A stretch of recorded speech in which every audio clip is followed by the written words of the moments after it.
This is the strategy inside everything. I'm Adam Pierno. The Strategy Inside Everything is the podcast for people who think for a living.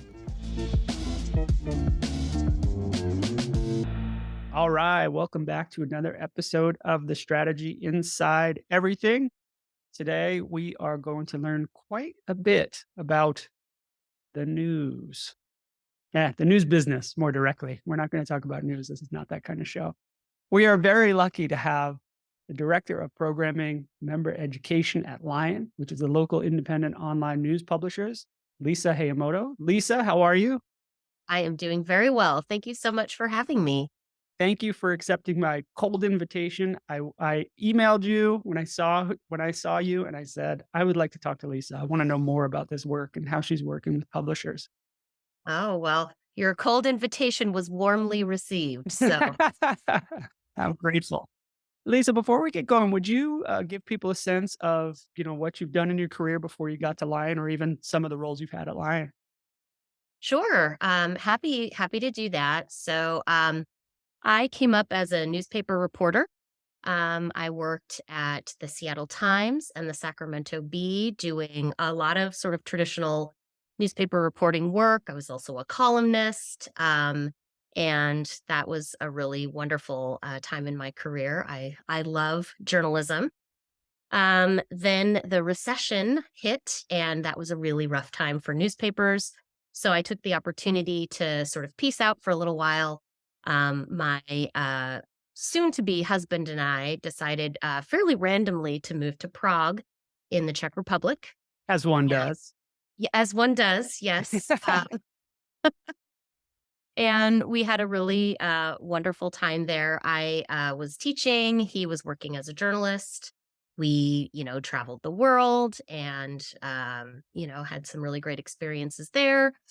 We had originally intended to come back to newspapers, but it was still a very rough time. So I took the old grad school route, as one does. Yeah, another thing one does. And another thing one does. And I had always wanted to do a grad program in, there's a couple names for it, but literary nonfiction writing, literary journalism, creative Right. nonfiction.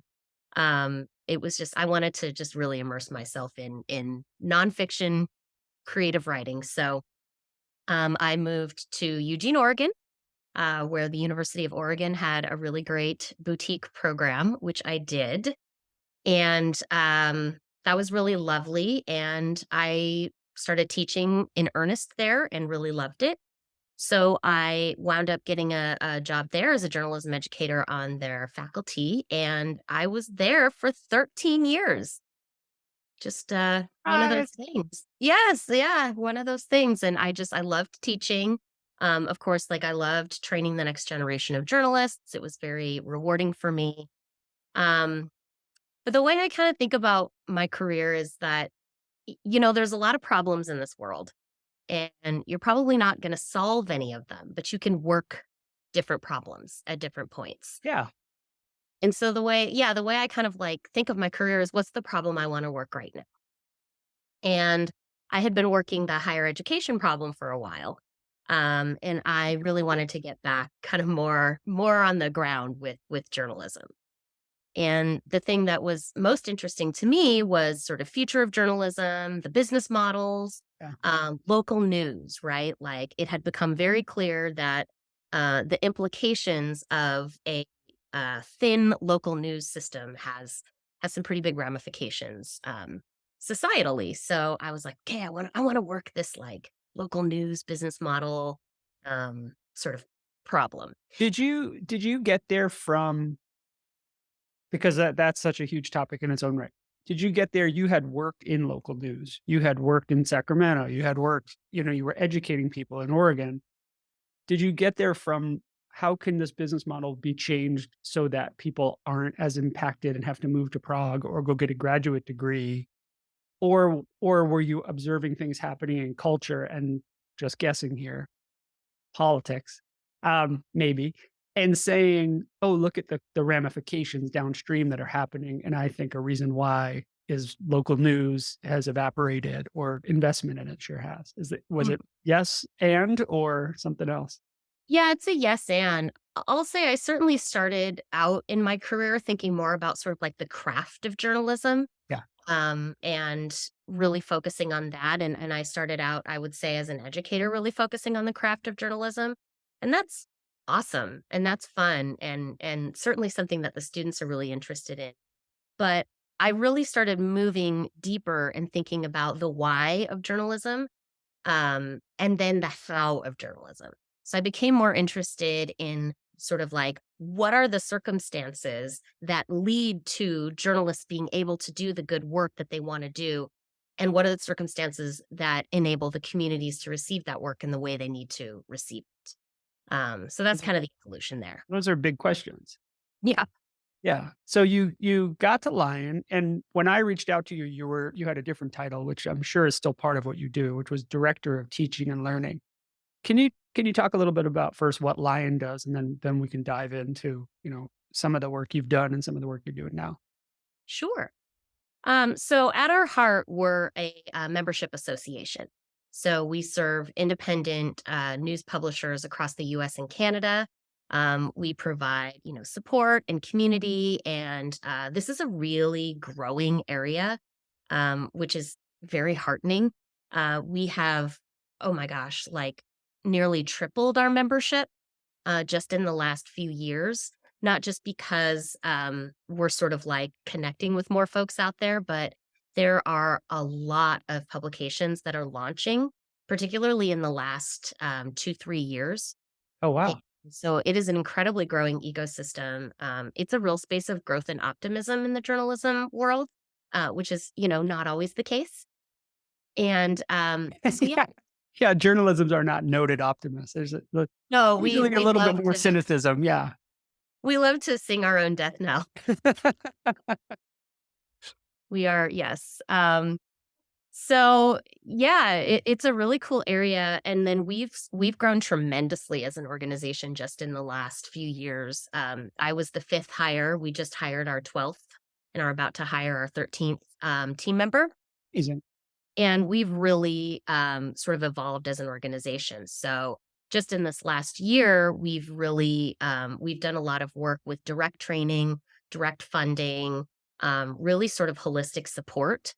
A lot of work around strategy and operations, and really helping these organizations become sustainable, which is our goal and which is their goal.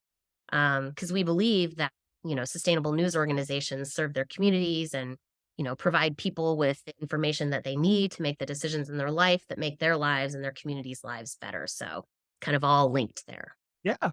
And are they, when I think of local news, my brain still goes back to maybe printed papers, but I'm assuming there's a collection of modalities or collection of delivery models that you're working with. Does Substack count as a potentially as a local news model, or is it something? Am I way off?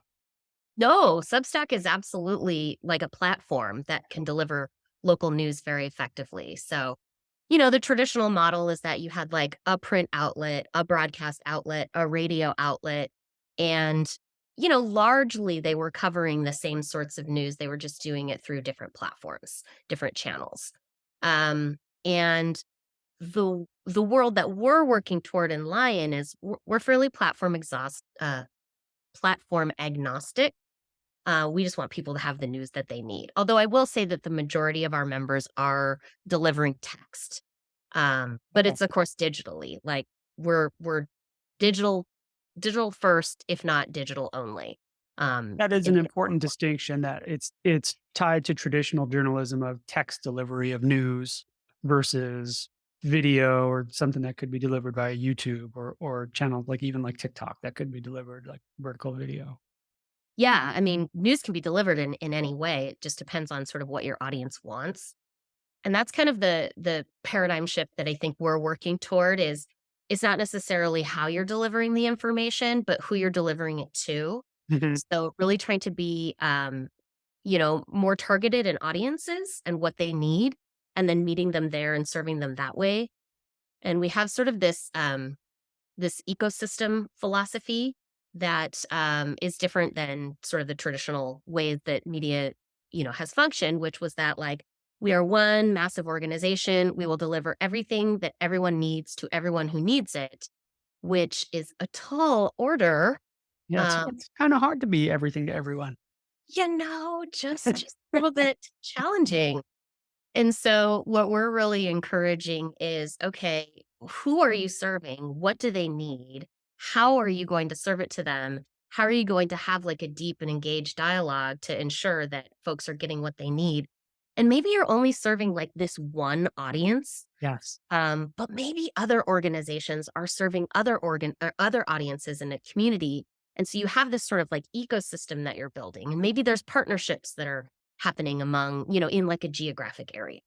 Right, but they can only happen if you identify what is at the center of it, and that's the readers, the news consumer, the local, population that you're trying to inform or keep up to date or serve, right? Absolutely. Yeah, absolutely. Totally audience centric. So members come to you, they come to Lion, and they are either looking to grow, they're looking to found maybe a paper, maybe they're or I'm saying a paper, but a news source. Mhm. And so they're at probably various states of the life cycle of their business or maturity is probably a better way to say it here. So do you create bespoke learning programs for each member, or is it um, a like a self-serve resource that you're providing where they can always go in and get webinars or training or talk or community connectedness to other publishers? Yeah, we've had a real evolution in that area. So we definitely so we've been a professional organization for quite a long time, but for a long time we were volunteer run. Mm, We started as a group of publishers who got together saying, "Hey, let's form a community. This is hard and lonely work." And we really only gained a professional staff in 2019. okay. So we are ourselves a startup in many ways. And we started providing direct programming only in 2020. So we're pretty fresh here.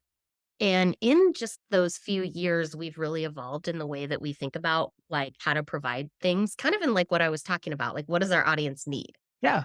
Um, so we started out doing kind of like synchronous trainings where, you hop on the Zoom and you kind of go through the thing and you get a lot of support in a lot of different areas.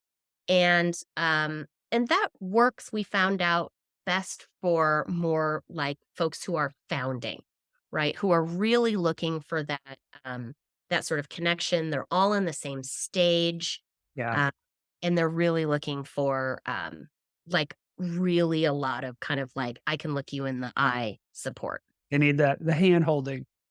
Sure, yeah, right. Because it's a big thing to start Yeah. a news business. And they probably benefit most from that cohort model where they're, "Oh, you're also doing this? Well, here's how we did that. How did you do?" Yeah. Absolutely. Because what we found is outside of that sort of founding stage, the maturity model, is really kind of all over the place. I mean, we've Mhm. definitely, like, mapped it out now, but it took us a while to figure out that just because a news business is 1 year old, it could be in the same place as a news business that's 10 years old, right? Like, so size, age, revenue, those things don't really correlate to sustainability. And so we've really changed the way that we're approaching, our training to match that. But we've also had some really huge insights along the way. So one of the first programs we ran was really, it was built on doing sort of like revenue experiments. Oh, you want to try something new? Let's do sprints, let's iterate, let's do experiments, Oh, like wow. let's see what's going to happen, which is that in itself is a new way of thinking, for most journalists. Most journalists are used to, you work very hard, you produce the thing, the story, the investigative series, then you put it out in the world, Right. right? And you It's have not an hopefully you iterative have process. subscribers that are already funding it. But Exactly. Yeah. So it's very sort of like work product driven. And so like iteration and sort of testing that's a new concept. And so that alone, we thought, okay, like let's give that a try. And it was cool. A lot of people did some really neat things, but What we realized is that there was a really big capacity problem that was preventing folks from being able to engage as deeply. Because they're doing all the work of reporting and news gathering. Yes. They can't also run a digital studio as well or whatever the test is. Turns out, Yeah, yeah. Excuse I've been me. there. I've been there. Yeah, and, I think it's worth mentioning too that, the vast majority of our members are very small, very scrappy, very bootstrapping organizations. Okay. So we're talking, you know, 2 to 3 people, usually Truly, less. truly Uh, like the garage startup of, "Hey, we'll throw some desks in here and get going." Absolutely, yes. A lot of folks, start their organization and aren't able to pay themselves for quite a long time. Mhm. So, it's definitely, 1 or 2 people wearing every hat imaginable. Um, What kind of training do they think they need? What do they ask for, especially on and you tell me what the better way to parse this is. Is it new members to Lion or is it startups? Like when they come to you, what are they typically coming for? What are they saying? Hey, I want to work with you because. mhm. Everyone's problem is revenue generation. Okay. Okay. It So doesn't there is a matter. commonality that drives them, that brings them together.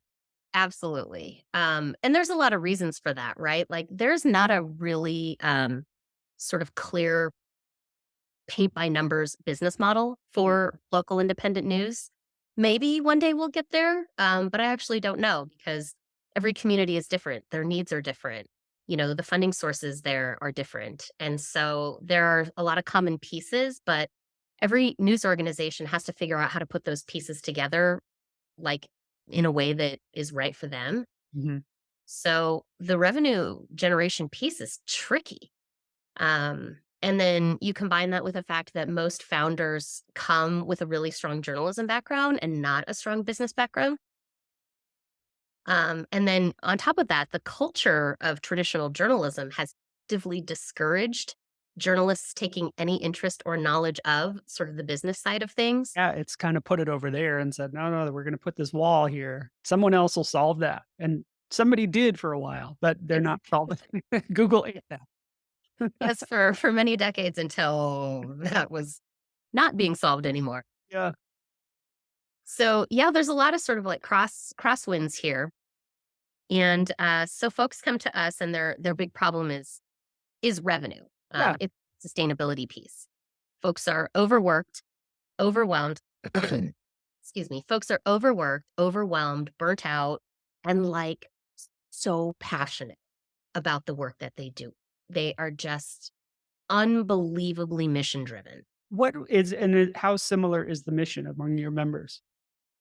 It's almost always the same, a version of the same thing, which is to serve their community with information. And is that part of what they want the training or and teaching and coaching, of because it's one thing to say, "I have a story to tell," or "I know this is a valuable service," but it's another thing to get people to never mind value it. Just read it or watch it or consume it. I mean, I'm in Arizona and there are papers that are local papers and local websites that are free for me. Do I always reliably pick them up and read them? I don't. Sometimes I do. Sometimes I'm glad I did. And sometimes I'm like, well, what is this? What Yeah. am I doing? So is it fundamentally, are they asking for help with that?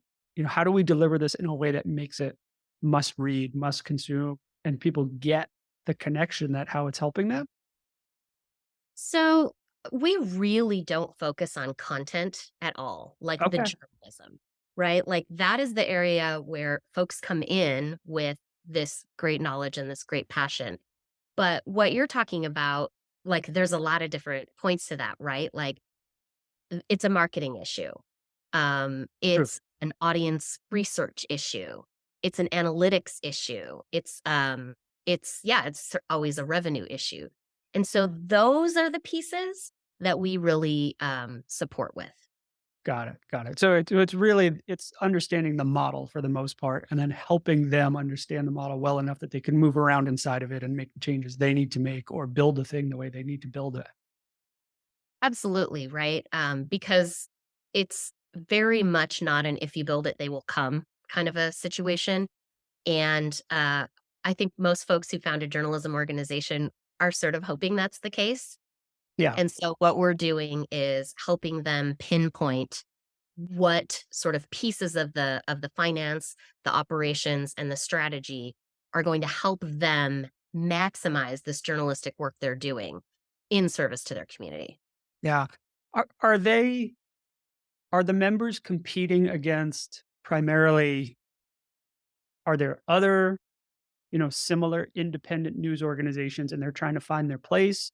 Or are they just trying not to get swallowed up by the internet and general trends about maybe people not even consuming news? Like which is more common and which is more of a challenge?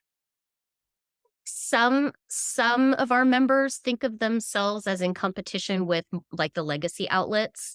Um, I I think that the larger problem is certainly just sort of like the fire hose that is the internet and information. And one thing the legacy organizations have is like 100 years of brand recognition where It's they were it's the only game in town. the real asset for the New York Times that can publish You all kinds of know? crazy headlines, and you're like, "Well, I guess it's credible." Is You it? know, that every business enjoyed that luxury.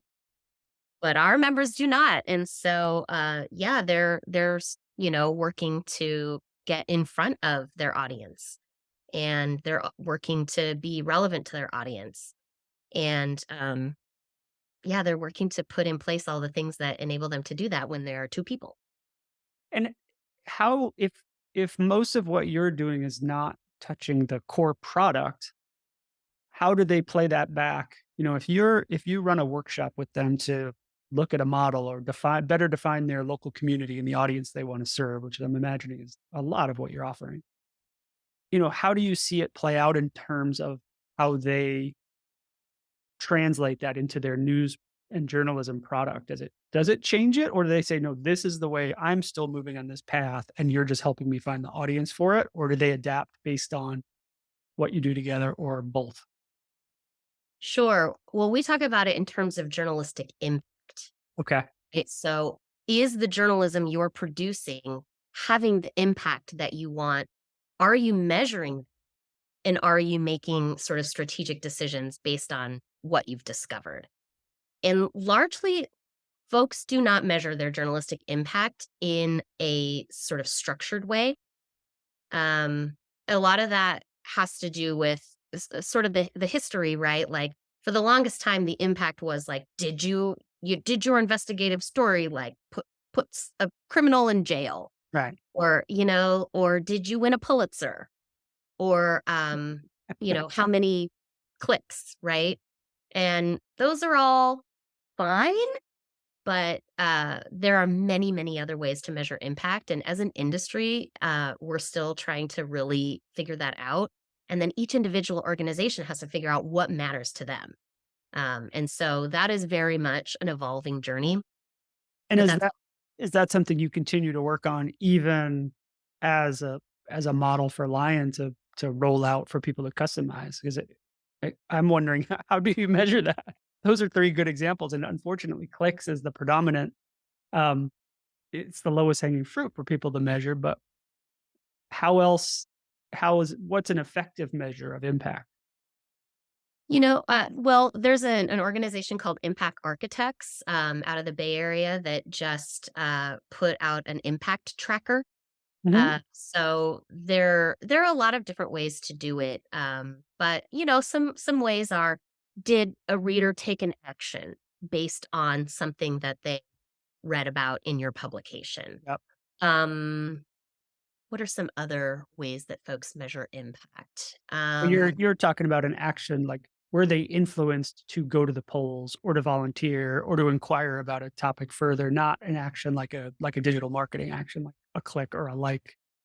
Right. And isn't it harder to measure? Like, did you go to your community meeting, Yeah, or, of did you participate in some event? Um, so, I mean, it's tricky, right? course.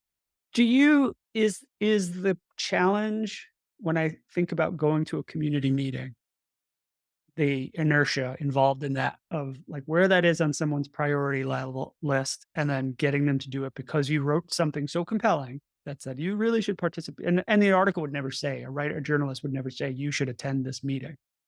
They would say at this meeting, listen to what's being discussed. Is is the problem more systemic? I know it's both, but in your opinion, is it more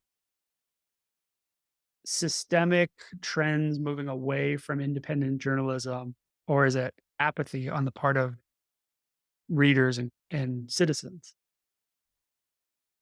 I mean, I think that's a complicated question, but what we do know is that local areas that have a local news outlet have higher rates of voting. Mhm. There is more accountability in government spending. There is less polarization. Um, so, kind of, you can see the sort of like correlations Yeah. between healthy news ecosystem and sort of a healthy civic ecosystem. Um, I'm kind of forgetting your original question there, but It's more, is it the marketplace for journalism, or is it apathy on the part of news consumers and citizens in general? Like, which is the bigger problem? But it sounds like one wags the other, one drives the other, that a credible local news source creates interest and action on the part of the people that read it. yeah, and I think like to get a little bit esoteric for a moment, Please. I heard a community member several years ago put it in this really beautiful way, but he wasn't necessarily talking about local news as the best way to do this, but the story of your community matters. The Mm, story that the community tells itself matters. Is this a community that, works together? Is this a community that, is working for change? Is this an inclusive community? Is this an informed community? Is this a community on the rise? Or is this a community where like only bad things happen? Right. And there are many ways for a community to tell its story or sort of like have its story told to it. mm, And that's where I think local news can play a really big part, right? What is the story that local news is reflecting back to the local community? And is that sort of narrative something that ultimately makes the community feel engaged and optimistic? Or if not optimistic, um, sort of interested and wanting to sort of take action? yeah, it is, and any sliver of what you just referenced could be true, but is it how representative of it is the of the total community is it? I think is probably the question, because you could just tell the bad news, which is what the default has become on TV news for in a lot of cases.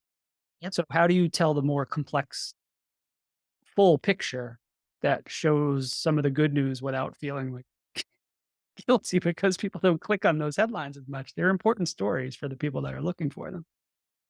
Yeah, and what I think is really important is not to think of the news as binary good or bad. Like Right. there's definitely bad news and there's definitely good news, but where I love to see journalism and the sort of stories that I like to consume and that I would love to see even more of everywhere are stories that just address the complexity of that, right? The nuance of here's this thing that's happening, here's the context of it, here are the different pieces and it's like it's not black and white. Right. Right? Like, and I think addressing that complexity and being like really, um, sort of like transparent about that complexity actually is more useful to people because they can maybe see themselves in there, or maybe they can see their own kind of like complicated feelings in there. And it also gives entry points for like, okay, here's what could be done, or like, here's how to think about it, or here's who to connect to. And how do you is part of the work that you do with the members is cultivating that kind of safe space for the gray area and figuring out that here's how we're going to inject that nuance into the work you're doing, or is that something they develop on their own? You know, as as soapboxy as I just got about like what I think is quality journalism, we do none of that with our members. You did say you don't coach on the journalism aspect.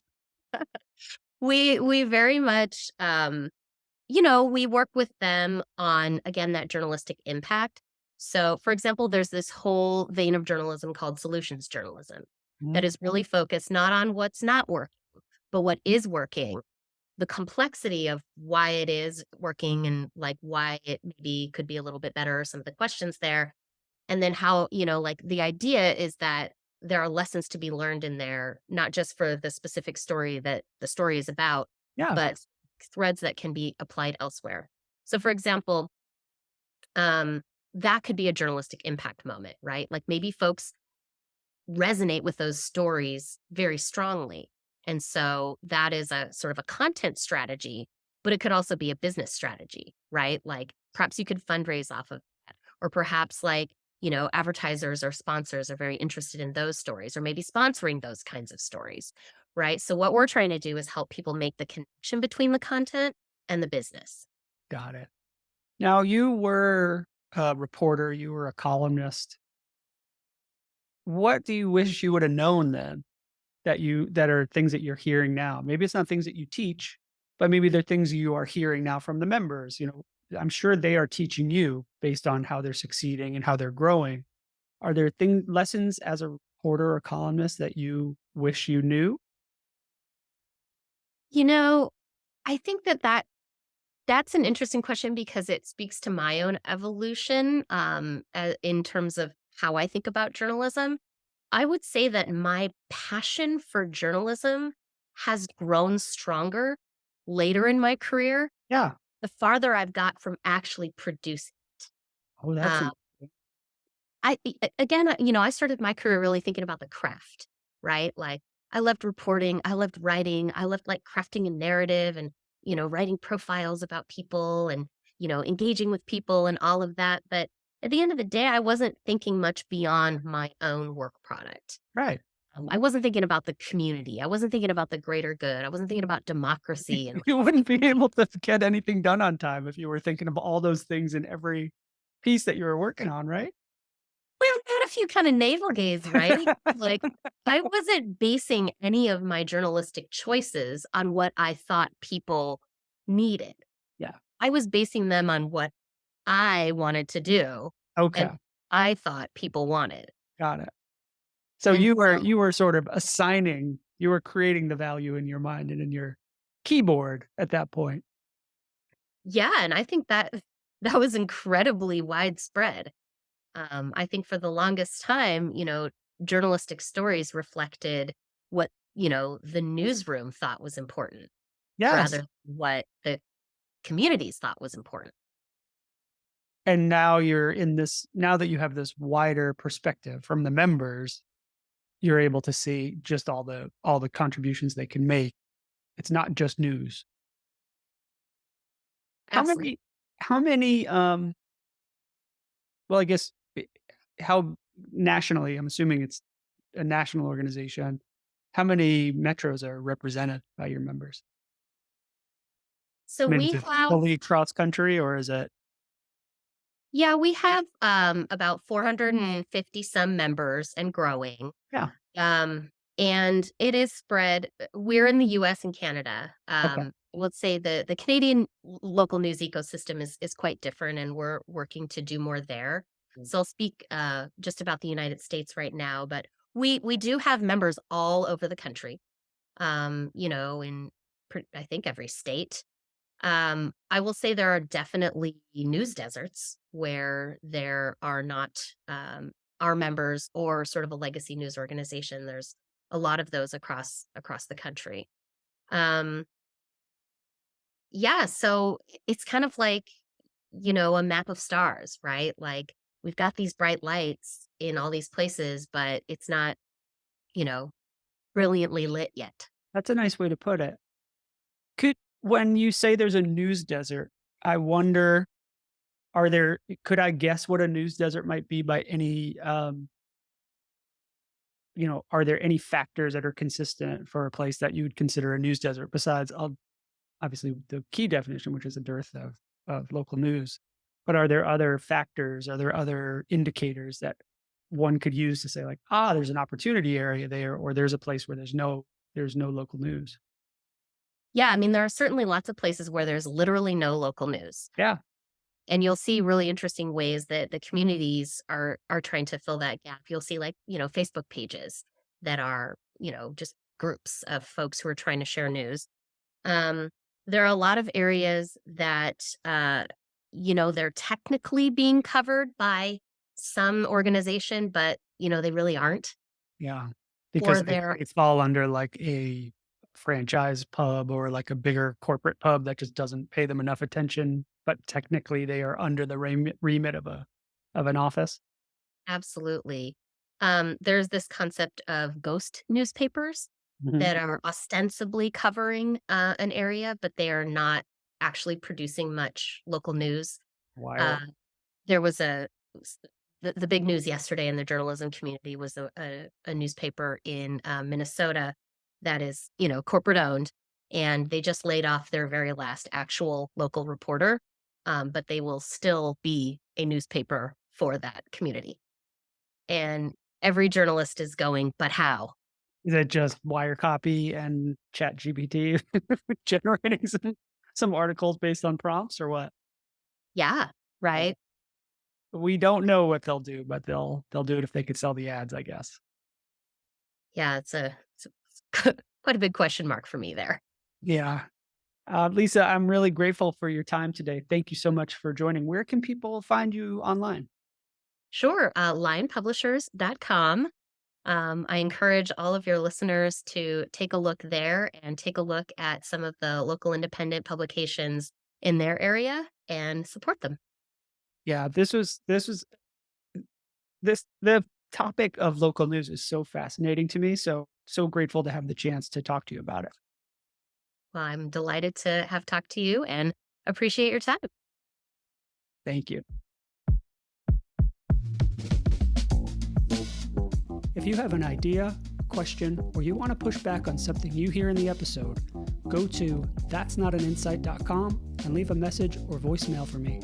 The best and most interesting messages will be added to future episodes. The Strategy Inside Everything is produced by me, Adam Pierno. If you like what you've heard, leave a review wherever you listen to podcasts. Actually, I have no idea if that helps or if it's ever done anybody any good. If you really want to help the show and you liked what you heard, share it with someone else who you think will get something out of it. That's the best way to help the show and keep the conversation growing. New music for The Strategy Inside Everything is by Luke Halaisna. You can learn more at halaisna.com. If you like what you're listening to, you can also go to Luke's Patreon and make a donation. It's at patreon.com/Halaisna. Find links to both in the show notes. If you want to learn more about your host, Adam Pierno, you can find it on adampierno.com. Learn about my books, speaking, and consulting practice. Thanks so much for listening.